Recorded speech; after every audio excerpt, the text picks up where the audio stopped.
गुरु चरणों विच लवाइए हाजरियां।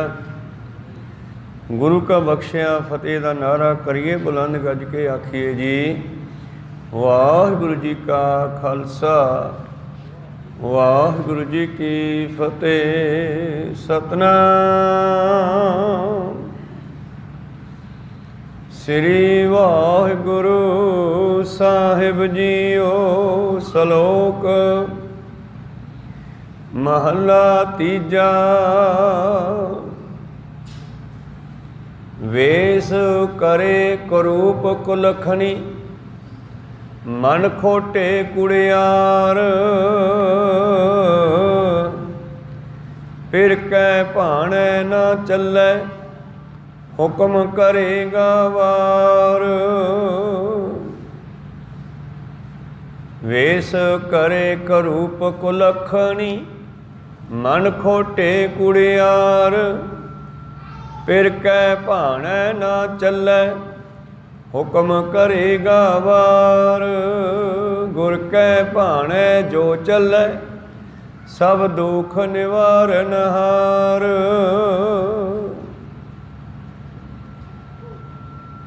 गुर कै भाणे जो चलै सब दुख निवारन हार।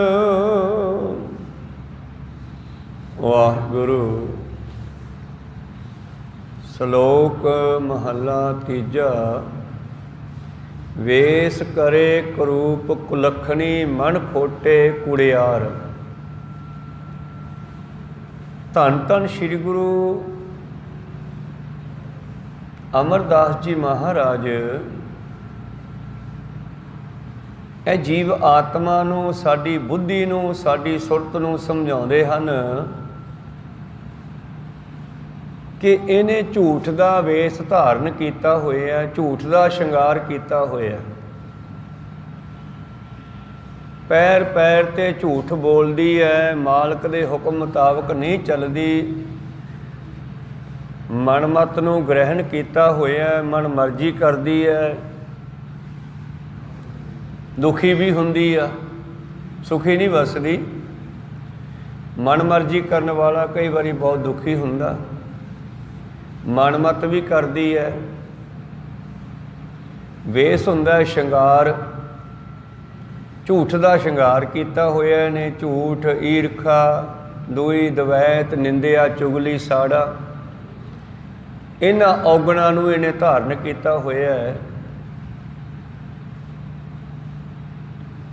ਵੇਸ ਕਰੇ ਕਰੂਪ ਕੁਲਖਣੀ ਮਨ ਖੋਟੇ ਕੁੜਿਆਰ। ਫਿਰ ਕਹਿ ਭਾਣੇ ਨਾ ਚੱਲੇ ਹੁਕਮ ਕਰੇ ਗਵਾਰ। ਮਾਲਕ ਦਾ ਹੁਕਮ ਮੰਨਦੀ ਨਹੀਂ ਬਲਕਿ ਮਾਲਕ ਤੇ ਹੁਕਮ ਚਲਾਉਂਦੀ ਹੈ। ਇਹ ਤਾਂ ਹੈ ਨਾ ਸਾਡੀ ਬੁੱਧੀ ਦੀ ਕਥਾ। ਵੈਸੇ ਇਹ ਉਦਾਹਰਨ ਪਾਤਸ਼ਾਹ ਨੇ ਇੱਕ ਇਸਤਰੀ ਦੀ ਵੀ ਦਿੱਤੀ ਹੈ ਇਹਦੇ ਨਾਲ, ਤਾਂ ਕਿ ਬੰਦੇ ਨੂੰ ਸਮਝ ਆ ਜਾਵੇ ਕਿ ਜਿਵੇਂ ਕੋਈ ਇਸਤਰੀ ਆਪਣੇ ਮਾਲਕ ਤੇ ਹੁਕਮ ਚਲਾਵੇ ਔਰ ਮਾਲਕ ਨੂੰ ਹਮੇਸ਼ਾ ਝਿੜਕੇ। ਧੰਨ ਗੁਰੂ ਗੋਬਿੰਦ ਸਿੰਘ ਮਹਾਰਾਜ ਦੇ 52 ਹੁਕਮਾਂ ਦੇ ਵਿੱਚੋਂ ਇੱਕ ਹੁਕਮ ਹੈ ਕਿ ਮਨੁੱਖ ਨੂੰ ਇਸਤਰੀ ਦਾ ਮੂੰਹ ਨਹੀਂ ਫਟਕਾਰਨਾ ਚਾਹੀਦਾ। ਇੱਕ ਹੋਰ ਹੁਕਮ ਹੈ, ਜਿਹੜੀ ਇਸਤਰੀ ਆਪਣੇ ਮਾਲਕ ਨਾਲ ਲੜਦੀ ਹੈ, ਝਗੜਦੀ ਹੈ, ਉਹਨੂੰ ਬਾਰ-ਬਾਰ ਨੀਵਾਂ ਦਿਖਾਉਂਦੀ ਹੈ। ਕਈ ਵਾਰੀ ਪੈਸੇ ਵਾਲੀਆਂ ਲੜਕੀਆਂ, ਅਮੀਰ ਘਰ ਦੀਆਂ ਲੜਕੀਆਂ ਸਹੁਰੇ ਘਰ ਜਾ ਕੇ ਹੰਕਾਰ ਕਰਦੀਆਂ ਕਿ ਇਹ ਸਾਰਾ ਸਮਾਨ ਮੇਰੀ ਮਾਂ ਨੇ ਦਿੱਤਾ, ਮੇਰੇ ਪਿਓ ਨੇ ਦਿੱਤਾ, ਤੁਹਾਡੇ ਘਰੇ ਕੀ ਸੀਗਾ। ਤਾਂ ਜੇ ਇੰਨਾ ਹੀ ਤਕੜੇ ਸੀ ਮਾਂ ਪਿਓ ਤੇ ਫਿਰ ਲੜਕੀ ਨੂੰ ਘਰੇ ਹੀ ਰੱਖ ਲੈਂਦੇ, ਵਿਆਹਿਆ ਕਿਉਂ? ਆਪ ਵਿਆਹੁਣਾ ਤਾਂ ਪੈਂਦਾ ਹੀ ਹੈ, ਭਾਵੇਂ ਗਰੀਬ ਹੈ ਭਾਵੇਂ ਅਮੀਰ ਹੈ। ਇਸ ਕਰਕੇ ਪਤੀ ਪਰਮੇਸ਼ਰ ਹੈ। ਮਨੁੱਖ ਨੂੰ ਵੀ ਸਮਝਾਇਆ ਕਿ ਇਸਤਰੀ ਦਾ ਸਤਿਕਾਰ ਕਰੋ।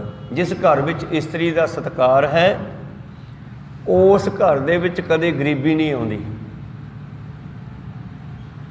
ਤੇ ਇਸਤਰੀ ਨੂੰ ਵੀ ਹੁਕਮ ਹੈ ਕਿ ਆਪਣੇ ਪਤੀ ਦਾ ਸਤਿਕਾਰ ਕਰੇ, ਤੇ ਫਿਰ ਤਾਂ ਉਹ ਘਰ ਸਵਰਗ ਹੀ ਬਣ ਗਿਆ। ਆਖੋ ਸਤਨਾਮ ਸ੍ਰੀ।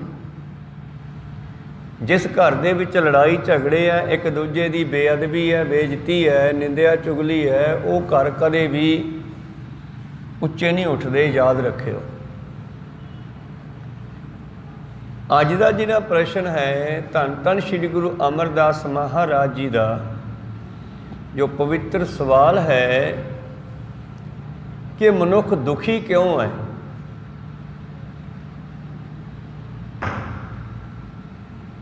ਇਹਦੇ ਵਿੱਚ जवाब आया एक, गुर के भाणे जे चले सब दुख निवारणहार।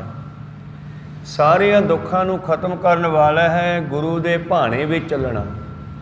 इस्त्री वास्ते पति के भाणे में चलना, तो साढ़े सारिया दे सिखां दे वास्ते, इस्त्रियां ते मनुखों के वास्ते गुरु के भाणे में चलना, फिर ही सुखी बसांगे ना। भाणा मन्नै सो सुख पाए, भाणे में सुख पाए ना। तो प्रीतम जी कहते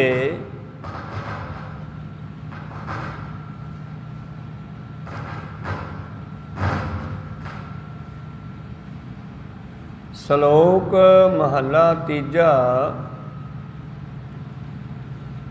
वेश करे करूप कुलखनी,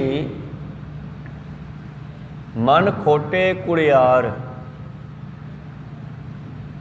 जिमें कोई गलत चलण वालियां इस्त्रियां बाहरी तौर पे सारे श्रृंगार कर लैन, पर अपने पति वास्ते नहीं, पति ते हुक्म चलाउणा है, फिर के भाणे ना चले पर पुरखे नाल प्यार। हुक्म करेगा वार, हुक्म चलाउंदी है पति ते, पति नूं छड्ड के तीजे चौथे थां पता नहीं कित्थे कित्थे भटकदी फिरदी आ। इहो जी इस्त्री कदे भी सुखी नहीं हो सकती। वासना दा बद्धा ही जीव आउंदा जांदा जम्मण मरण दे चक्कर विच पिया रहिंदा है, भटकना विच पिया रहिंदा है। ते गुरु की किरपा नाल ही साडे अंदरों विषय विकारां दीयां वासनावां खत्म हो सकदियां। एक पुरानी कहानी है किसी ऐसी इस्त्री की, कुलखणी का मतलब है जिहदे लक्षण माड़े है। असी कुलछणी कह दिंने आ, बाणी विच उहनूं कुलखणी लिखे है। जिहदे लक्षण माड़े है, जिहदे काम माड़े है, उहनूं कुलखणी लिखे है। वेश करे करूप कुलखणी, करूप क्यों लिखे है? श्रृंगार करके तो कोई सोहना लगता है ना, पर वो कदे भी सोहनी नहीं लगती, भावें जिन्ना मर्जी श्रृंगार कर लवे, जे अपने पति का हुक्म नहीं मनती। कहो सतनाम श्री, चंगी नहीं लगती वो। इस करके इत्थे करूप लिखे है, गंदी, कसोहनी, कुलखणी। क्यों? श्रृंगार नाल तां सोहना लगता है, कहते श्रृंगार भी तां सोहना लगता है जी अंदरों भी सोहना होवे। मन खोटे कुड़ियार, उन्हां दा मन खोटा है, झूठ ते बोलदियां, झूठ बार बार झूठ की वरतों करदियां, अपने पति नूं भुलेखे च पाउण वास्ते झूठ बोलदियां। एक इस्त्री ऐसी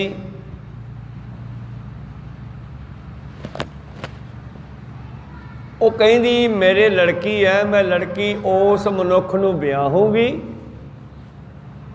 ਜਿਹੜਾ मेरी धी दे छित्र खावे। मैं अपने पति नूं रोजाना 10 मारदी हाँ, फिर कम कराउणी है। वो बेचारा फसिया होना,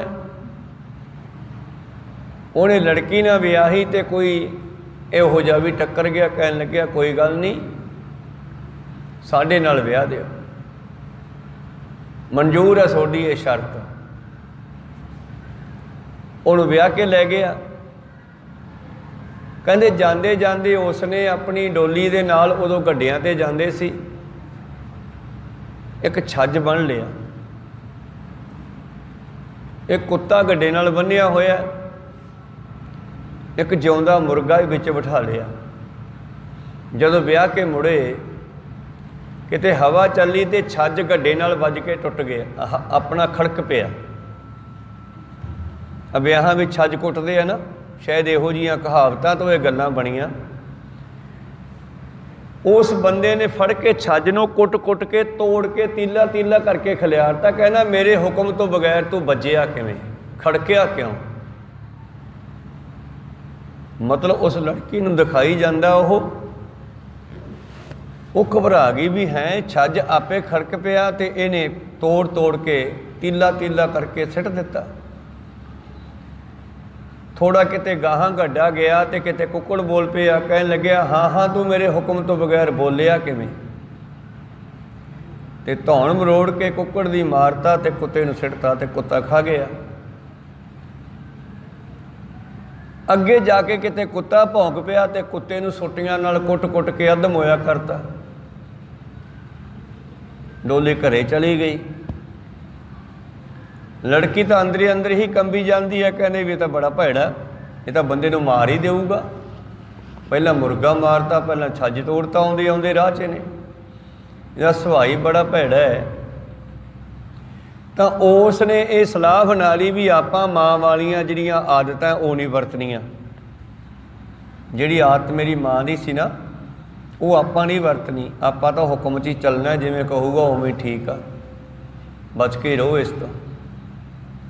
तो गुरु प्यारिओ उसने अपने पति के हुक्म अंदर चलना किया। जिहड़ी शर्त रखी सी उहदी माँ ने वो नहीं निभाई। 15-20 दिन महीने बाद उहदी माता उहनूं लैण आई जां मिलण आई। फिर पुछदी है जिहड़ी अपनी शर्त सी उहदा की बनिया, निभाई? कहनी बेबे चुप कर जा, ये तो बड़ा भैड़े सुभाਅ दा बंदा है, ये तो मार ही दिंदा सीधा। राह च आउंदे आउंदे पहलां छज भन्नता, फिर इसने कुक्कड़ मारता, फिर इसने कुत्ता अधमोया करके सिटता। असीं ठीक आ। भाव यह डर। हुण ये तो मैं तुहानूं केवल कहानी सुनाई है बाहरी। जे साडी सुरत साडी बुद्धि इउं मालक दे डर विच रहे, एक इहनूं मौत दा डर रहे ते एक मालक दा डर रहे, तो एक कदे भी माड़ा काम नहीं करूगी। कहो सतनाम श्री। क्योंकि ये गल किसी इस्त्री की नहीं, किसी मनुख की नहीं, अपनी सारियां दी है। साडी जिहड़ी बुद्धि है ये कुलच्छनी हो चुकी है, इहदे लक्षण माड़े आ। श्लोक महला तीजा। वेस करे करूप कुलखनी मन खोटे कुड़ियार। जिहड़ी साडी बुद्धि है ये झूठे शंगार करदी है, मन विच खोट रखदी है, झूठ बोलदी आ। पिरकै भाणै ना चलै। मालक दे हुक्म अंदर नहीं चलदी, उहदा भाणा नहीं मनदी। जे आपां मालक दा भाणा ना भी मनांगे तो फिर आपां किहड़ा उस नूं बदल देंगे। उहने तां जो करना है उही करना है। भाणा मन्नै सो सुख पाए, भाणे बे सुख पाएंदा। कोई मनुख मर जाता है, आ करोना दे नाल दुनिया मरी जाती आ, कि असीं अपनी मर्जी नाल रब नूं बदल सकते हैं भी नहीं मार जाए नहीं आए करो। 10 दिन रो के बह जाने आ, अखीर यही कहने आ 10वें दिन चल छड्डो यार हुण किहड़ा वो मुड़दा है, वो तो मर गया। बंद करो रोना धोना, काम धंधे करो कोई। को सतनाम सी। यही कहना पैंदा ना, अखीर ते भाणा मनना ही पैंदा ना। इस करके जिहड़ी जीव आत्मा, जिहड़ी जीव इस्त्री मालक दे भाणे विच चलूगी वो सुखी वसूगी। जिहड़ी मनमर्जी करूगी, जिहड़ी झूठ निंदिया चुगली दूई दवैत ईरखा साड़ा इहदा शंगार अपने सुरत में जिहड़ा मनुख करूगा वो दुखी वसूगा। निंदा भली किसे की ना ही मनमुख मुग्ध करन। इस तरह ही पातशाह जी कहते ये जीव जिहड़ी है इस्त्री बेस करे करूप कुलखनी मन खोटे कुड़ियार। इसनूं समझाउण वास्ते बहुत सारिया कहानियां है, साडी सुरत नूं साडी बुद्धि नूं समझाउण वास्ते, संसार नूं भी गाइड करने वास्ते। जिस तरह एक कहानी है, एक राजे ने ਹੁਕਮ ਦਿੱਤਾ ਵੀ ਜਿਹੜਾ ਮੇਰੀ ਬੱਕਰੀ ਨੂੰ ਰਜਾ ਲਿਆਊਗਾ ਮੈਂ ਉਸ ਨੂੰ ਮੂੰਹੋਂ ਮੰਗਿਆ ਨਾਮ ਦੇਊਂਗਾ। ਕਈ ਲੋਕਾਂ ਨੇ ਸੋਚਿਆ ਵੀ ਇਹ ਕਿਹੜੀ ਵੱਡੀ ਗੱਲ ਹੈ ਬੱਕਰੀ ਨੂੰ ਰਜਾਉਣਾ। ਕਈ ਲੋਕ ਉਸ ਨੂੰ ਲੈ ਕੇ ਗਏ, ਖੇਤਾਂ ਵਿੱਚ ਛੱਡਿਆ, ਘਾਹ ਘੂ ਖਵਾਇਆ ਅਤੇ ਹੱਥ ਨੇ ਰਾਜੇ ਕੋਲ ਲਿਆਏ ਅਤੇ ਰਾਜੇ ਨੇ ਉਹਦੇ ਸਾਹਮਣੇ ਜਦੋਂ ਘਾਹ ਕੀਤਾ ਅਤੇ ਬੱਕਰੀ ਨੇ ਫਿਰ ਘਾਹ ਨੂੰ ਮੂੰਹ ਮਾਰਿਆ। ਕਈ ਲੋਕਾਂ ਨੇ ਕੋਸ਼ਿਸ਼ ਕੀਤੀ ਬੱਕਰੀ ਨੂੰ ਰਜਾਉਣ ਦੀ, ਪਰ ਜਦੋਂ ਸ਼ਾਮ ਨੂੰ ਘਰੇ ਲੈ ਕੇ ਆਉਂਦੇ ਆ ਉਹ ਫੇਰ ਮੂੰਹ ਮਾਰਦੀ ਆ। ਕੋਈ ਵੀ ਰਾਜੇ ਦੀ ਇਹ ਸ਼ਰਤ ਪੂਰੀ ਨਾ ਕਰ ਸਕਿਆ। ਇੱਕ ਕਿਸਾਨ ਨੇ, ਇੱਕ ਜ਼ਿਮੀਂਦਾਰ ਨੇ ਸੁਣਿਆ ਤਾਂ ਉਸ ਨੇ ਕਿਹਾ ਰਾਜਾ ਸਾਹਿਬ ਮੈਨੂੰ ਦਿਓ ਇੱਕ ਦਿਨ ਵਾਸਤੇ। ਕਹਿੰਦੇ ਰਾਜਾ ਉਸ ਬੱਕਰੀ ਨੂੰ ਲੈ ਗਿਆ ਖੇਤ ਵਿੱਚ ਛੱਡਤੀ ਖੁੱਲ੍ਹੀ ਵੀ ਖਾ ਪੀ ਲਾ। ਆਪ ਹਲ ਵਾਹੁੰਦਾ ਰਿਹਾ, ਖੇਤੀਬਾੜੀ ਦੇ ਕੰਮ ਕਰਦਾ ਰਿਹਾ। ਉਹ ਖਾਂਦੀ ਰਹੀ। ਦੁਪਹਿਰਾ ਹੋ ਗਿਆ, ਆਰਾਮ ਕਰਨ ਬਹਿ ਗਿਆ ਅਤੇ ਜੋ ਰਾਜਾ ਪ੍ਰੈਕਟਿਸ ਕਰਦਾ ਸੀਗਾ, ਚੈੱਕ ਕਰਦਾ ਸੀ ਰੱਜੀ ਕਿ ਨਹੀਂ, ਇਹਨੇ ਵੀ ਘਾਹ ਦਾ ਬਰਸੀਨ ਦਾ ਰੁੱਗ ਭਰ ਕੇ ਹੱਥ 'ਚ ਬਹਿ ਗਿਆ ਅਤੇ ਬੱਕਰੀ ਵੱਲ ਕੀਤਾ ਅਤੇ ਬੱਕਰੀ ਕਹਿੰਦੇ ਉਸ ਨੂੰ ਮੂੰਹ ਮਾਰਦੀ ਹੈ ਅਤੇ ਇਹਨੇ ਹੱਥ ਦਾ ਡੰਡਾ ਫੜ ਲਿਆ ਹੱਥ 'ਚ। ਜਦੋਂ ਨੇ ਮੂੰਹ ਮਾਰਿਆ ਅਤੇ ਇਹਨੇ ਡੰਡਾ ਮਾਰਿਆ, ਫਿਰ ਮੂਹਰੇ ਘਾਹ ਕਰਦਾ, ਉਹ ਫਿਰ ਮੂੰਹ ਮਾਰਦੀ ਹੈ, ਫਿਰ ਡੰਡਾ ਮਾਰਦਾ। ਭਾਵ ਘੰਟਾ ਕਿਸ ਨੇ ਦਰੱਖਤ ਹੇਠਾਂ ਇਸ ਨੂੰ ਬੰਨ੍ਹ ਕੇ ਉਹ ਪ੍ਰੈਕਟਿਸ ਕੀਤੀ ਅਤੇ ਅਖੀਰ ਗੁਰੂ ਪਿਆਰਿਓ ਜਦੋਂ ਘੰਟਾ ਕੁ ਇਹਦੇ ਡੰਡੇ ਪਏ ਅਤੇ ਹੁਣ ਉਹਦਾ ਧਿਆਨ ਜਿਹੜਾ ਡੰਡੇ ਵਿੱਚ ਹੈ। ਡਰ ਗਈ ਉਹ ਵੀ ਜਦੋਂ ਮੈਂ ਘਾਹ ਖਾਂਦੀ ਉਹ ਡੰਡਾ ਪੈਂਦਾ ਅਤੇ ਅੱਖ ਉਹਦੀ ਡੰਡੇ 'ਚ ਹੈ, ਇਸ ਕਰਕੇ ਹੁਣ ਸਿਰ ਮਾਰਦੀ ਹੈ ਵੀ ਨਹੀਂ। ਅਤੇ ਰਾਜੇ ਕੋਲ ਹੱਥ ਨੇ ਲੈ ਗਿਆ, ਕਹਿੰਦੇ ਲਓ ਰਾਜਾ ਸਾਹਿਬ ਹੁਣ ਟੈਸਟ ਕਰੋ। ਪਰ ਡੰਡਾ ਹੱਥ 'ਚ ਹੀ ਲੈ ਗਿਆ ਜ਼ਿਮੀਂਦਾਰ। ਔਰ ਜਦੋਂ ਰਾਜੇ ਨੇ ਉਹਦੇ ਵੱਲ ਮੂੰਹ ਕੀਤਾ, ਉਹਦੇ ਮੂੰਹ ਵੱਲ ਘਾਹ ਕੀਤਾ ਅਤੇ ਬੱਕਰੀ ਦਾ ਧਿਆਨ ਜਿਹੜਾ ਉਹ ਜ਼ਿਮੀਂਦਾਰ ਵਾਲੇ ਹੱਥ ਦਾ ਡੰਡਾ ਹੱਥ 'ਚ ਫੜਿਆ, ਉਹਦੇ ਵਿੱਚ ਹੈ ਵੀ ਡੰਡਾ ਪਊਗਾ, ਇਸ ਕਰਕੇ ਉਹਨੇ ਨਾ ਖਾਧਾ। ਤਾਂ ਇਹ ਹੈ ਡਰ ਭਉ। ਹੁਣ ਸਾਨੂੰ ਗੁਰੂ ਸਾਹਿਬ ਨੇ ਕਈ ਚੀਜ਼ਾਂ ਤੋਂ ਵਰਜਿਆ। ਜੇ ਅਸੀਂ ਆਪਣੇ ਮਾਲਕ ਦੇ, ਸਤਿਗੁਰ ਦੇ, ਪਿਤਾ ਗੁਰੂ ਦੇ ਡਰ 'ਚ ਰਹਾਂਗੇ ਤਾਂ ਸੁਖੀ ਵਸਾਂਗੇ। ਜੇ ਮਨਮਰਜ਼ੀ ਕਰਾਂਗੇ, ਭੱਖ ਅਭੱਖ ਸਭ ਖਾਏ, ਜੋ ਉਲਟ ਆ ਗਿਆ ਉਹੀ ਖਾ ਪੀ ਗਏ। ਗੁਰੂ ਦੇ ਹੁਕਮ ਦੀ ਉਲੰਘਣਾ ਕਰਾਂਗੇ ਤੇ ਦੁਖੀ ਹੋਵਾਂਗੇ। ਇਸ ਕਰਕੇ ਗੁਰੂ ਦੇ ਹੁਕਮ ਅੰਦਰ ਚੱਲਣਾ ਬੜਾ ਜ਼ਰੂਰੀ ਆ। ਮੇਰੇ ਪ੍ਰੀਤਮ ਜੀ ਕਹਿੰਦੇ ਇਹ ਮਨੁੱਖ ਜਿਹੜਾ ਹੈ ਝੂਠਾ ਵੇਸ ਕਰਦਾ ਹੈ। ਵੇਸ ਕੇਵਲ ਕੱਪੜਿਆਂ ਦਾ ਨਹੀਂ ਹੁੰਦਾ, ਸੂਖਮ ਸਰੀਰ ਤੇ ਝੂਠ ਦਾ ਵੇਸ ਹੈ। ਨਿੰਦਿਆ ਚੁਗਲੀ ਦਾ ਸ਼ਿੰਗਾਰ ਹੈ ਸੂਖਮ ਸਰੀਰ ਤੇ ਸਾਡਾ ਜਿਹੜਾ ਸੂਖਮ ਸਰੀਰ ਹੈ। ਜਦੋਂ ਸਾਡਾ ਉਹ ਸੂਖਮ ਸਰੀਰ ਜੁੜ ਜਾਵੇਗਾ ਪਰਮੇਸ਼ਰ ਦੇ ਨਾਲ, ਸੱਚ ਨਾਲ, ਫਿਰ ਇਸ ਦਾ ਸ਼ਿੰਗਾਰ ਸੱਚ ਦਾ ਹੋ ਜਾਊਗਾ।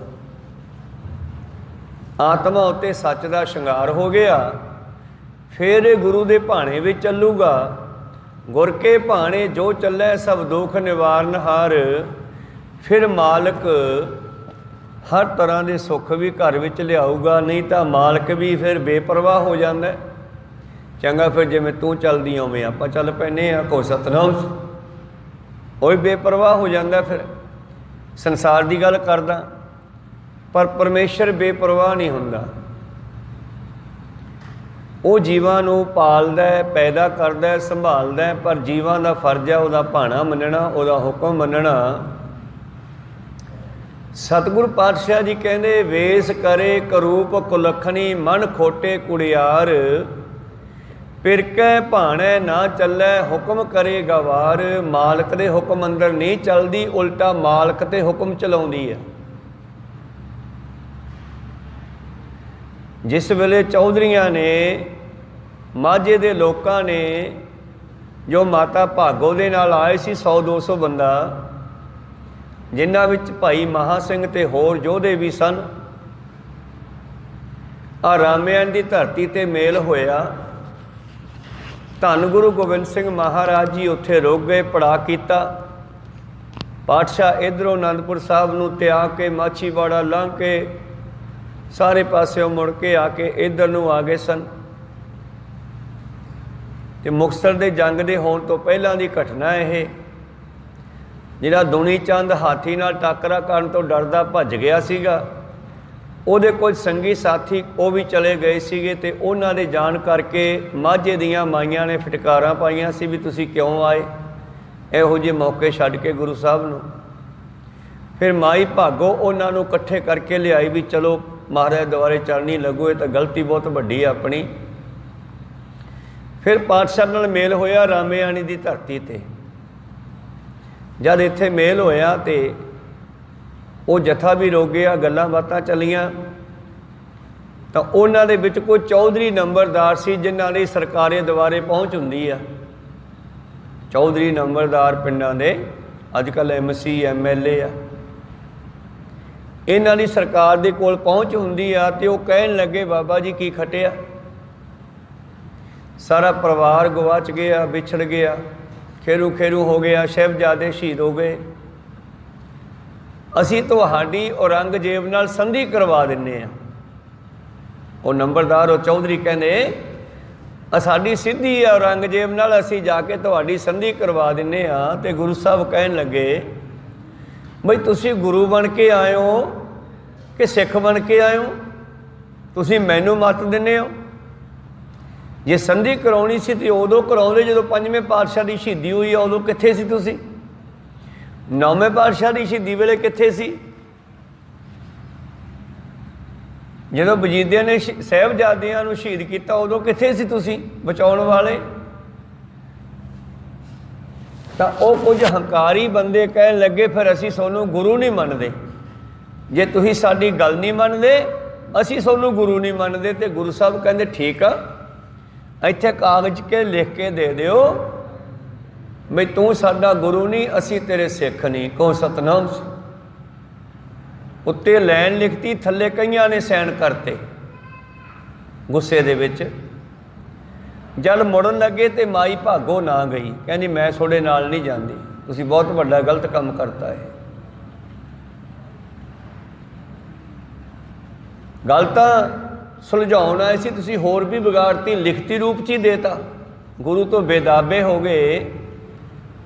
ये तो गलत किया, मैं नहीं जाना थोड़े नाल, जाओ तुसीं। माई भागो ठहर गई, उन्होंने वेख के भाई महा सिंह खड़ गया। महा सिंह दे नाल रुकदे रुकदे 40 सिंघां दा जथा रुक गया माई भागो की अगवाई च। वो हंकारी चौधरी नंबरदार लिख के दे गए बेदावा। ये इत्थे लिखा गया रामेआण की धरती ते जैतो कोले। उतों तो रात नूं भज्जिया सीगा दुनी चंद बई तड़के मैनू हाथी नाल लड़ना पऊगा। ते जिहड़े नौजवानों नूं फौज च भर्ती कीता सी लिजा के उन्हां सिखां नूं भी लिआया नाल ही। ये वो सी जिन्हां नूं फटकारां पईयां सीगियां ते बेदावा रामेआण ने लिखिया गया सी। ते गुरु प्यारिओ जिस वेले फिर वो मुड़ गए ते इन्हां ने जाके मगर गुरु साहब का पिछा किया। गुरु साहब तुर गए कोटकपूरे कन्नी नूं, मुक्तसर कन्नी नूं।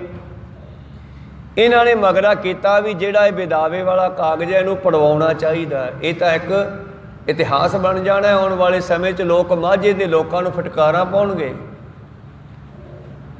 पर कई बारी कहंदे हत्थां दीयां दित्तियां गंढां दंदां नाल खोलणीਆਂ पैंदियां। हत्थां नाल लिखिया, शाही नाल लिखिया बेदावे दा कागज भाई महा सिंह होरां नूं खोल डोल के पढ़वाउणा पिया। को सतनाम श्री गुरु साहब ने टिब्बी साहब ते कब्जा कर लिया, उरा इन्हां सिंघां ने कब्जा कर लिया। तो मगर ही मुगल फौज आ रही है, पठानां दी पहाड़ियां दी फौज। तो उत्थे फिर युद्ध होया खदराने की ढाब ते बहुत सारे सिंह शहीद हो गए। तो फिर गुरु साहब जदों वेखिया भी सारे जिहड़े पठान सन ध्याए मरदे, प्यासे मरदे भज गए, क्योंकि पानी ते कब्जा कर लिया सिंघां ने। ਕੁਝ ਮਰ ਗਏ ਤੇ ਕੁਝ ਧਿਆਏ ਮਰਦੇ ਮੁੜ ਗਏ। ਗਰਮੀਆਂ ਦੇ ਦਿਨ ਸਨ ਤੇ ਗੁਰੂ ਪਿਆਰਿਓ ਫਿਰ ਕੀ ਹੋਇਆ, ਗੁਰੂ ਸਾਹਿਬ ਥੱਲੇ ਆ ਕੇ ਦੇਖਦੇ ਆ ਵੀ ਵਿਚਾਲੇ ਜਥਾ ਕਿਹੜਾ ਲੜਿਆ ਸਾਡੇ ਵਾਸਤੇ। ਪਤਾ ਲੱਗਿਆ ਵੀ ਇਹ ਤਾਂ ਮਹਾਂ ਸਿੰਘ ਹੋ ਰਹੀ ਆ, ਮਾਝੇ ਵਾਲੇ ਆ। ਤੇ ਫਿਰ ਮਹਾਂ ਸਿੰਘ ਨੂੰ ਪਾਤਸ਼ਾਹ ਜੀ ਨੇ ਹੋਸ਼ ਵਿੱਚ ਕੀਤਾ ਔਰ ਮਹਾਂ ਸਿੰਘ ਨੂੰ ਪੁੱਛਿਆ ਵੀ ਦੱਸ ਹੁਣ ਤੁਹਾਨੂੰ ਕੀ ਦਈਏ। ਤੇ ਮਹਾਂ ਸਿੰਘ ਕਹਿਣ ਲੱਗਿਆ ਜੀ ਵਿਦਾਵੇ ਵਾਲਾ ਕਾਗਜ਼ ਪਾੜ ਦਿਓ, ਉਹ ਗਲਤ ਹੋ ਗਿਆ ਕੰਮ, ਇਹ ਤਾਂ ਸਾਰੀ ਉਮਰ ਸਾਨੂੰ ਫਟਕਾਰਾਂ ਪੈਣਗੀਆਂ। ਤੇ ਜਿੰਨੇ ਸਾਡੇ ਸਾਥੀ ਸ਼ਹੀਦ ਹੋਏ ਨੇ ਇਹਨਾਂ ਨੂੰ ਆਕਾਸ਼ਾਂ 'ਚੋਂ ਆਵਾਜ਼ਾਂ ਆ ਰਹੀਆਂ, ਤੁਸੀਂ ਗੁਰੂ ਤੋਂ ਬੇਮੁਖ ਹੋ ਕੇ ਆਏ ਹੋ, ਜਾਓ ਵਾਪਸ। ਤੁਹਾਡੀ ਇੱਥੇ ਕੋਈ ਐਂਟਰੀ ਨਹੀਂ ਗੁਰੂ ਚਰਨਾਂ ਦੇ ਵਿੱਚ, ਗੁਰੂ ਇਲਾਕੇ ਦੇ ਵਿੱਚ, ਸੱਚਖੰਡ ਵਿੱਚ ਤੁਸੀਂ ਨਹੀਂ ਜਾ ਸਕਦੇ, ਹੁਣ ਜਾਓ। ਜਿੰਨਾ ਚਿਰ ਤੁਸੀਂ ਵਿਦਾਵੇ ਵਾਲਾ ਕਾਗਜ਼ ਪਾੜ ਕੇ ਸਾਨੂੰ ਦੁਬਾਰਾ ਚਰਨੀ ਨਹੀਂ ਲਾਉਂਦੇ, ਉਹਨਾਂ ਚਿਰ ਸਾਨੂੰ ਮਹਾਰਾਜ ਸ਼ਾਂਤੀ ਨਹੀਂ ਹੈ। ਤੇ ਫਿਰ ਗੁਰੂ ਸਾਹਿਬ ਨੇ ਮਹਾਂ ਸਿੰਘ ਦੀ ਗੱਲ ਮੰਨ ਕੇ ਉਹ ਵਿਦਾਵੇ ਵਾਲਾ ਕਾਗਜ਼ ਖੀਸੇ 'ਚੋਂ ਕੱਢਿਆ ਤੇ ਉਹਦੇ ਸਾਹਮਣੇ ਪਾੜ ਕੇ ਹਵਾ 'ਚ ਉਡਾਤਾ ਤੇ ਟੁੱਟੀ ਗੰਢੀ ਦਾ ਵਰ ਦਿੱਤਾ। ਕਹੋ ਸਤਨਾਮ ਸ੍ਰੀ। ਇਸ ਕਰਕੇ ਜਦੋਂ ਇਹ ਜੀਵ ਗੁਰੂ ਦੇ ਭਾਣੇ ਅੰਦਰ ਚੱਲਦਾ ਤਾਂ ਗੁਰੂ ਵੀ ਇਹਦੇ ਦੁੱਖਾਂ ਦਾ ਖਾਤਮਾ ਕਰ ਦਿੰਦਾ। ਜਦੋਂ ਇਹ ਮਨਮਰਜ਼ੀ ਕਰਦਾ ਫਿਰ ਆਪਦੇ ਦੁੱਖਾਂ ਨੂੰ ਭੋਗਦਾ ਹੈ। ਪਾਤਸ਼ਾਹ ਜੀ ਕਹਿੰਦੇ ਪਿਰਕੈ ਭਾਣੈ ਨਾ ਚੱਲੇ। ਵੱਡਾ ਦੁੱਖ ਪੈਦਾ ਹੋ ਗਿਆ ਸੀ ਚੌਧਰੀਆਂ ਦੇ ਇੰਨਾ ਕਹਿਣ ਕਰਕੇ ਵੀ ਤੁਸੀਂ ਸਾਡੇ ਗੁਰੂ ਨਹੀਂ, ਅਸੀਂ ਤੁਹਾਡੇ ਸਿੱਖ ਨਹੀਂ। ਜੇ ਕਿਤੇ ਨਾ ਉਹ ਕਾਗਜ਼ ਪਾੜਿਆ ਜਾਂਦਾ ਤੇ ਅੱਜ ਤੱਕ ਉਹ ਕਾਗਜ਼ ਦੁਨੀਆ ਵਿੱਚ ਰਹਿੰਦਾ ਤੇ ਜੁਗਾਂ ਜੁਗਾਂਤਰਾਂ ਤੱਕ ਮਾਝੇ ਦੇ ਲੋਕਾਂ ਨੂੰ ਡਿਸਟਰਬ ਹੋਣਾ ਪੈਂਦਾ। ਕੋ ਸਤਨਾਮ। ਫਿਰ ਉਹ ਕਾਗਜ਼ ਪੜਵਾਇਆ। ਪਾਤਸ਼ਾਹ ਅੱਗੇ ਕਹਿੰਦੇ ਗੁਰ ਕੈ ਭਾਣੈ ਜੋ ਚੱਲੈ, ਜਿਹੜਾ ਗੁਰੂ ਦੀ ਮਰਜ਼ੀ ਅੰਦਰ ਚੱਲ ਰਿਹਾ ਸਭ ਦੁੱਖ ਨਿਵਾਰਨ ਹਾਰ। ਲਿਖਿਆ ਮੇਟ ਨ ਸਕੀਐ ਜੋ ਧੁਰ ਲਿਖਿਆ ਕਰਤਾਰ। ਫਿਰ ਜਿਹੜੇ ਅੱਖਰ ਵਾਹਤੇ ਪਰਮੇਸ਼ਰ ਨੇ ਉਹ ਬਦਲਦੇ ਨਹੀਂ। ਇਹ ਤਾਂ ਮਹਾਂ ਸਿੰਘ ਧੰਨ ਹੈ, ਉਹ ਸ਼ਹੀਦ 40 ਮੁਕਤੇ ਜਿਨ੍ਹਾਂ ਨੇ ਆਪਣਾ ਖੂਨ ਡੋਲ ਕੇ ਉਹ ਪੜਵਾਏ ਉਹ ਕਾਗਜ਼। ਨਹੀਂ ਤਾਂ ਫਿਰ ਜੈਸੀ ਕਲਮ ਬੁੜੀ ਹੈ ਮਸਤਕ ਤੈਸੀ ਜੀ ਵਾਲੇ ਪਾਸ। ਜੈਸੀ ਕਲਮ ਸਾਡੇ ਮੱਥੇ ਵਿੱਚ ਚੱਲੀ ਹੈ ਅਸੀਂ ਉਹਨਾਂ ਕਰਮਾਂ ਦੇ ਫਲਾਂ ਨੂੰ ਭੋਗਦੇ ਰਹਿੰਦੇ ਹਾਂ। ਇਹ ਮਨੁੱਖ ਜਿਹੋ ਜਿਹੇ ਕਰਮ ਕਰਦਾ ਉਹੋ ਜਿਹੇ ਫਲ ਭੋਗਦਾ। ਫਰੀਦਾ ਲੋੜੈ ਦਾਖ ਬਿਜੌਰੀਆਂ, ਕਿੱਕਰ ਬੀਜੈ ਜੱਟ, ਹੰਡਾ ਉੱਨ ਕਤਾਏ ਦਾ ਪੈਂਦਾ ਲੋੜੈ ਪੱਟ। ਜੇ ਰੇਸ਼ਮ ਪਾਉਣਾ ਤੇ ਰੇਸ਼ਮ ਕੱਤੋ, ਜੇ ਖੱਦਰ ਕੱਤਿਆ ਰੇਸ਼ਮ ਨਹੀਂ ਮਿਲਣਾ। ਜੇ ਅੰਗੂਰ ਖਾਣੇ ਆ ਤੇ ਅੰਗੂਰ ਬੀਜੋ, ਜੇ ਕਿੱਕਰਾਂ ਬੀਜੀਆਂ ਤੇ ਕੰਡੇ ਤੇ ਤੁੱਕੇ ਮਿਲਣਗੇ, ਅੰਗੂਰ ਨਹੀਂ ਮਿਲਣੇ। ਇਸ ਕਰਕੇ ਬਾਬਾ ਜੀ ਕਹਿੰਦੇ ਜਿਹੜੇ ਗੁਰੂ ਦੇ ਹੁਕਮ ਅੰਦਰ ਚੱਲਦੇ ਆ ਉਹ ਸੁਖੀ ਵਸਦੇ ਆ। ਲਿਖਿਆ ਮੇਟ ਨ ਸਖੀ ਹੈ ਜੋ ਲਿਖ ਧੁਰ ਲਿਖਿਆ ਕਰਤਾਰ। ਇਸ ਕਰਕੇ ਆਓ ਹੇ ਜੀਵ ਇਸਤਰੀ, ਹੇ ਜੀਵ ਆਤਮਾ, ਹੇ ਮੇਰੀ ਸੁਰਤ, ਮਨ ਤਨ ਸੌਂਪੇ ਕੰਤ ਕੋ, ਸ਼ਬਦੈ ਧਰੇ ਪਿਆਰ। ਮਨ ਤਨ ਕਰਕੇ ਆਪਣੇ ਕੰਤ ਦੇ ਹੁਕਮ ਅੰਦਰ ਚੱਲੋ। ਕੋ ਸਤਨਾਮ ਸ੍ਰੀ। ਕਿਉਂਕਿ ਬਾਣੀ ਡਬਲ ਅਰਥ ਹੈ ਨਾ। ਬਣਵਾਰੀ ਸਾਡਾ ਲੋਕ ਵੀ ਤੇ ਪਰਲੋਕ ਵੀ ਦੋਨੇ ਸੁਖੀ ਕਰਦੀ ਹੈ। ਲੋਕ ਸੁਖੀ ਹੈ, ਪਰਲੋਕ ਸੁਹੇਲੇ। ਇਸ ਕਰਕੇ ਇੱਥੇ ਕੰਤ ਸੰਸਾਰੀ ਪਤੀ ਵੀ ਹੈ ਤੇ ਇੱਥੇ ਕੰਤ ਪਰਮੇਸ਼ਰ ਵੀ ਹੈ। ਪਾਤਸ਼ਾਹ ਜੀ ਦਾ ਵਚਨ ਹੈ ਇੱਕ 12 ਮਾਹਾਂ ਦਾ ਪਹਿਲਾ ਸ਼ਬਦ। ਕਿਰਤ ਕਰਮ ਕੇ ਵਿਛੜੇ ਕਰ ਕਿਰਪਾ ਮੇਲੋ ਰਾਮ। ਆਪਦੀਆਂ ਮਾੜੀਆਂ ਕਿਰਤਾਂ ਕਰਕੇ, ਆਪਦੀਆਂ ਗਲਤੀਆਂ ਕਰਕੇ ਹੁਣ ਸਾਨੂੰ ਮਿਲਾ ਲਓ। ਕਿਰਤ ਕਰਮ ਕੇ ਵਿਛੜੇ ਕਰ ਕਿਰਪਾ ਮੇਲੋ ਰਾਮ। ਚਾਰ ਕੁੰਟ ਦਹਿ ਦਿਸ ਭਰਮੇ। ਟੇਢੀਆਂ ਜੂਨਾਂ ਵਿੱਚ ਕਈ ਜਨਮ ਪਏ ਕੀਟ ਪਤੰਗਾ, ਕਈ ਜਨਮ ਗਾ ਜ਼ਮੀਨ ਕੁਰੰਗਾ, ਕਈ ਜਨਮ ਪੰਖੀ ਸਰਪ ਹੋਇਓ। ਟੇਢੀਆਂ ਜੂਨਾਂ ਵਿੱਚ ਭਰਮੇ। ਪਾਤਸ਼ਾਹ ਜੀ ਕਹਿੰਦੇ ਕਿਰਤ ਕਰਮ ਕੇ ਵਿਛੜੇ ਕਰ ਕਿਰਪਾ ਮੇਲੋ ਰਾਮ। ਚਾਰ ਕੁੰਟ ਦੈ ਦਿਸ ਭਰਮੇ।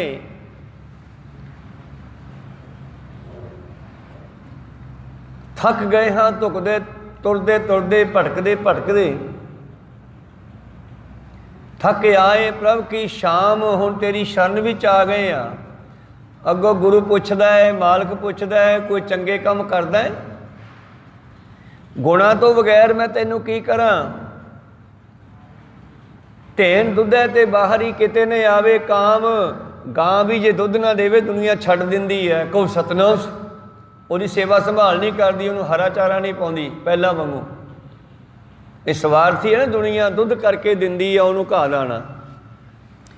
ਇਸੇ ਤਰ੍ਹਾਂ ਮਨੁੱਖ ਵੀ ਗੁਰੂ ਚਰਨਾਂ ਵਿੱਚ ਆਉਂਦਾ ਤੇ ਗੁਣਾਂ ਨੂੰ ਗ੍ਰਹਿਣ ਕਰੇ ਪਹਿਲਾਂ। ਜੇ ਗੁਣ ਹੋਵਣ ਸਾਜਣਾ ਮਿਲ ਸਾਂਝ ਕਰੀਜੈ, ਸਾਂਝ ਕਰੀਜੈ ਗੁਣਾ ਕੇਰੀ ਛੋੜ ਅਵਗਣ ਚੱਲੀਐ। ਢੇਣ ਦੁੱਧੈ ਤੇ ਬਾਹਰੀ ਕਿਤੇ ਨ ਆਵੇ ਕਾਮ, ਜਲ ਬਿਨ ਸਾਖ ਕੋ ਮਿਲਾਵਟੀ ਉਪਜੈ ਨਾਹੀ ਦਾਮ। ਇਹ ਗੁਣ ਪੈਦਾ ਕਿਵੇਂ ਹੋਣਗੇ? ਪਾਣੀ ਨਾਲ ਪੱਤੇ ਪੈਦਾ ਹੁੰਦੇ ਆ, ਬਾਣੀ ਨਾਲ ਗੁਣ ਪੈਦਾ ਹੋਣਗੇ। ਕਹੋ ਸਤਨਾਮ। ਬਾਣੀ ਪੜ੍ਹਿਆ ਕਰੋ, ਨਹੀਂ ਤਾਂ ਪਾਣੀ ਤੋਂ ਬਗੈਰ ਦਰਖਤ ਵੀ ਸੁੱਕ ਜਾਂਦੇ ਆ ਤੇ ਬਾਣੀ ਤੋਂ ਬਗੈਰ ਇਹ ਜੀਵ ਸੁੱਕ ਗਿਆ। ਹਰ ਕਾ ਨਾਮ ਧਿਆਇ ਕੈ ਹੋ ਹਰਿਆ ਭਾਈ, ਕਰਮ ਲਖਨ ਤੇ ਪਾਈ ਹੈ ਇਹ ਰੁੱਤ ਸਹਾਈ। ਜਲ ਬਿਨ ਸਾਖ ਕੋ ਮਿਲਾਵਟੀ ਉਪਜੈ ਨਾਹੀ ਦਾਮ, हर नाह न मिली है साजन कत पाई है विश्राम। ये जीव इस्त्री है, जीव आत्मा, जिन्ना चिर मालक नूं मिलदी नहीं इहनूं भी शांति विश्राम किवें आ सकदा है? प्रभ स्वामी कंत बिहूणिया मीत सज्जन सब जाम। प्रभु तो विछड़ के आत्मा, स्वामी हुंदा गुरु, गुरु तो विछड़ के मनुख। प्रभ स्वामी ते कंत, कंत हुंदा पति, जिवें पति तो विछड़ के पत्नी दुखी हुंदी आ। को सतनाम श्री ऐदां दुखी होंगे। प्रभ स्वामी कंत बिहूणिया मीत सज्जन सब जाम। उन्हां दे वास्ते सारी दुनिया ही जमां दा रूप, दुखां दा रूप बन जानी है। प्रभ स्वामी कंत बिहूणिया मीत सज्जन सब जाम। इस करके आओ गुरु वाले बनीए। सतगुर पातशाह जी बख्शिश करते हैं, मन तन सौंपै कंत को शब्द धरे प्यार। मन तन मालक नूं सौंप के भाव उहदे हुक्म अंदर चल के उहदे बचनां दे नाल प्यार करे। परमेश्वर कंत दे शब्द गुरबाणी है ते पति दे शब्द उहदे घर दे बचन है, जिवें वो कहंदा उहदे हुक्म अंदर चलना। कहो सतनाम। गुरु दे शब्द गुरबाणी है, परमेश्वर दे शब्द बाणी है। इस करके आओ शब्द नाल जुड़िए। शब्द है धरे प्यार, बिन नावै किने न पाया देखो हृदय विचार। जिन्ना चिर गुरु वाले बन के गुरु दे कोलों नाम की दात लैके उहदे मुताबक चलदे नहीं, सोच लो सुखी नहीं हो सकते आपां। को सतनाम। देखो हृदय विचार, विचार के देख लो तुसी। कोई इस्त्री अपने पति का हुक्म ना मने कि उस घर विच लड़ाई झगड़ा नहीं रहिंदा, कि उत्थे नरक नहीं पैदा हो जाता। को सतनाम। इस करके पातशाह जी आखिरी बचना विच कहंदे, बिन नावै कने न पाया देखो हृदय विचार। नानक सा सवालियो सुलखणी। वो सियाणी है, सुंदर है, श्रृंगार करे या ना करे उन्होंने श्रृंगार करने की लोड़ नहीं। ਉਹਦਾ ਪਤੀ ਉਹਦੇ ਜੀਵਨ ਕਰਕੇ ਉਹਨੂੰ ਪਿਆਰ ਕਰੇਗਾ। ਕਹੋ ਸਤਨਾਮ। ਪਰਮੇਸ਼ਰ ਗੁਰੂ ਵੀ ਸਾਡੇ ਜੀਵਨ ਨੂੰ ਵੇਖਦਾ, ਰਹਿ ਨਹੀਂ ਰਹੇ ਸੋਈ ਸਿੱਖ ਮੇਰਾ ਸੋ ਸਹਿ ਮੈਂ। ਤਿਸਕਾ ਚੇਰਾ ਰਹਿਤ ਬਿਨਾ ਨਾ ਸਿੱਖ ਕਹਾਵੇ, ਰਹਿਤ ਬਿਨਾ ਦਰ ਚੋਟਾਂ ਖਾਵੇ। ਇਸ ਕਰਕੇ ਜੀਵਨ ਬਾਹਰੀ ਸ਼ਿੰਗਾਰ ਨਾ ਗੁਰੂ ਵੇਖਦਾ ਨਾ ਪਤੀ ਵੇਖਦਾ। ਠੀਕ ਹੈ, ਨਵੇਂ ਨਵੇਂ ਵਿਆਹ ਵੇਲੇ ਬੱਚੀਆਂ ਸ਼ਿੰਗਾਰ ਕਰਦੀਆਂ, ਚਲੋ ਮਨ ਦੇ ਸ਼ੌਂਕ ਉਹਨਾਂ ਦੇ, ਪਰ ਪਤੀ ਵੀ ਸਾਡੇ ਜੀਵਨ ਨੂੰ ਵੇਖਦਾ ਹੈ ਔਰ ਪ੍ਰਮਾਤਮਾ ਜਾਂ ਗੁਰੂ ਵੀ ਸਾਡਾ ਜੀਵਨ ਦੇਖਦਾ। ਕਹੋ ਸਤਨਾਮ ਸ੍ਰੀ। ਜੀਵਨ ਵਧੀਆ ਤੇ ਸਾਡਾ ਜੀਵਨ ਵੀ ਤੁਹਾਡਾ ਸ਼ਿੰਗਾਰਾਂ ਤੋਂ ਸੋਹਣਾ ਲੱਗਦਾ। ਕਹੋ ਸਤਨਾਮ ਸ੍ਰੀ। ਤੇ ਜੇ ਥਾਂ ਥਾਂ ਭਟਕਣ ਵਾਲੀ ਇਸਤਰੀ ਹੈ, ਭਾਵੇਂ 36 ਪ੍ਰਕਾਰ ਦੇ 16 ਪ੍ਰਕਾਰ ਦੇ ਘਰੇ ਸ਼ਿੰਗਾਰ ਕਰ ਲਵੇ ਉਹ ਚੰਗੀ ਨਹੀਂ ਲੱਗਦੀ। ਇਹੀ ਹਾਲ ਸਾਡਾ ਗੁਰੂ ਦੇ ਚਰਨਾਂ ਵਿੱਚ ਵੀ ਹੈ। ਮੇਰੇ ਪ੍ਰੀਤਮ ਜੀ ਕਹਿੰਦੇ, ਨਾਨਕ ਸਾਹ ਸਵਾਲਿਓ ਸੁਲੱਖਣੀ, ਜੇ ਰਾਵੀ ਸਿਰਜਣਹਾਰ, ਜਿਨ੍ਹਾਂ ਨੂੰ ਮਾਲਕ ਆਪਦੀਆਂ ਬਣਾ ਲਵੇ, ਜਿਨ੍ਹਾਂ 'ਤੇ ਮਾਲਕ ਤਰੁੱਠ ਜਾਵੇ, ਜਿਨ੍ਹਾਂ 'ਤੇ ਪਤੀ ਖੁਸ਼ ਹੋਵੇ, ਪਰਮੇਸ਼ਰ ਖੁਸ਼ ਹੋਵੇ, ਉਹੀ ਸੋਹਣੀ ਹੈ, ਉਹੀ ਸੁੰਦਰ ਹੈ, ਉਹੀ ਸੁਲੱਖਣੀ ਹੈ। ਫਲਾਨਿਆਂ ਦੀ ਨੂੰਹ ਤਾਂ ਬੜੀ ਕੁੱਡਰ ਹੈ, ਫਲਾਨਿਆਂ ਦੀ ਨੂੰਹ ਬੜੀ ਸਚਿਆਰੀ ਹੈ। ਪੁਰਾਣੀਆਂ ਬੁੜੀਆਂ ਗੱਲਾਂ ਕਰਦੀਆਂ ਸੀ, ਕਿਉਂਕਿ ਉਹ ਜੀਵਨ ਵੇਖਦੀਆਂ ਸੀਗੀਆਂ ਬੱਚੀ ਦਾ ਜੀ, ਨਵੀਂ ਵਿਆਹ ਕੇ ਆਈ ਆ। ਜੇ ਤਾਂ ਉਹ ਮਾਂ ਦੇ ਹੁਕਮ ਅੰਦਰ ਚੱਲਦੀ ਹੋਈ ਸਾਰੇ ਕੰਮ ਸਿੱਖ ਕੇ ਗਈ ਆ, ਔਰ ਘਰ ਦੇ ਵਿੱਚ ਉਹਨੇ ਹਰ ਤਰ੍ਹਾਂ ਦੇ ਕੰਮ ਕਰਕੇ ਦਿਖਾਤੇ, ਤੇ ਆਂਢ ਗੁਆਂਢ 'ਚ ਸਿਫਤਾਂ ਹੁੰਦੀਆਂ, ਫਲਾਨਿਆਂ ਦੀ ਨੂੰਹ ਆਈ ਆ, ਬੜੀ ਸਚਿਆਰੀ ਆ, ਸਾਰੇ ਕੰਮ ਜਾਣਦੀ ਆ, ਕੋਈ ਸਤਨਾਮ ਸ੍ਰੀ।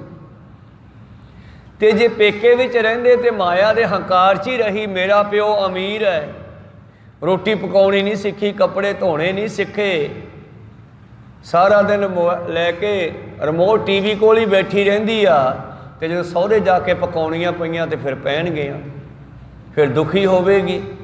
ਜੋ ਪਕਾਉਣੀ ਨਾ ਆਈ, ਦਾਲ ਧਰਨੀ ਨਾ ਆਈ, ਕਦੇ ਨੂਣ ਵੱਧ ਪੈ ਗਿਆ, ਕਦੇ ਮਿਰਚਾਂ ਵੱਧ ਪੈ ਗਈਆਂ, ਕੋਈ ਸਤਨਾਮ ਸੀ। ਕਿਉਂਕਿ ਇੱਥੇ ਮਾਂ ਕੋਲੋਂ ਸਿੱਖਣਾ ਪੈਣਾ, ਫਿਰ ਉੱਥੇ ਜਾ ਕੇ ਸੁਖੀ ਵਸਣਾ ਹੈ। ਇੱਥੇ ਗੁਰੂ ਕੋਲੋਂ ਸਿੱਖਣਾ ਪੈਣਾ, ਫਿਰ ਪਰਮੇਸ਼ਰ ਕੋਲੇ ਸੁਖੀ ਵਸਣਾ ਹੈ, ਕੋਈ ਸਤਨਾਮ ਸੀ। ਗੁਰੂ ਕੋਲ ਤਾਂ ਸਿੱਖਦੇ ਨਹੀਂ, ਸੁਖੀ ਕਿਵੇਂ ਵਸਾਂਗੇ? ਇਸ ਕਰਕੇ ਜਿਨ੍ਹਾਂ ਨੂੰ ਮਾਲਕ ਮੰਨਦਾ ਹੈ, ਆਪਦੀਆਂ ਬਣਾ ਲੈਂਦਾ ਹੈ, ਉਹ ਹੀ ਸੋਹਣੀਆਂ ਲੱਗਦੀਆਂ, ਸਚਿਆਰੀਆਂ ਲੱਗਦੀਆਂ, ਸੁਲੱਖਣੀਆਂ ਲੱਗਦੀਆਂ ਹਨ। ਅਗਲੀ ਪੌੜੀ ਤੇ ਸ਼ਬਦ ਦੀ ਵਿਚਾਰ ਆਪਾਂ ਕੱਲ੍ਹ ਦੇ ਦੀਵਾਨਾਂ ਵਿੱਚ ਸਰਵਣ ਕਰਾਂਗੇ। ਹੁਣ ਇੱਥੇ ਰੋਕਣ ਦੀ ਆਗਿਆ ਬਖਸ਼ੋ। ਬੋਲਦਿਆਂ ਅਨੇਕਾਂ ਅੱਖਰ ਬਾਅਦ ਘਾਟ ਹੋ ਜਾਂਦੇ, ਸਿੱਖ ਸੰਗਤਾਂ ਤੇ ਸਤਿਗੁਰੂ ਬਖਸ਼ਣ ਯੋਗ ਹੈ, ਬਖਸ਼ ਲੈਣਾ ਜੀ। ਸਮਾਪਤੀ ਕਰੀਏ। ਬੁਲਾਓ ਫਤਿਹ, ਪਾਓ ਫਤਿਹ। ਵਾਹਿਗੁਰੂ ਜੀ ਕਾ ਖਾਲਸਾ, ਵਾਹਿਗੁਰੂ ਜੀ ਕੀ ਫਤਿਹ। ਵਾਹਿਗੁਰੂ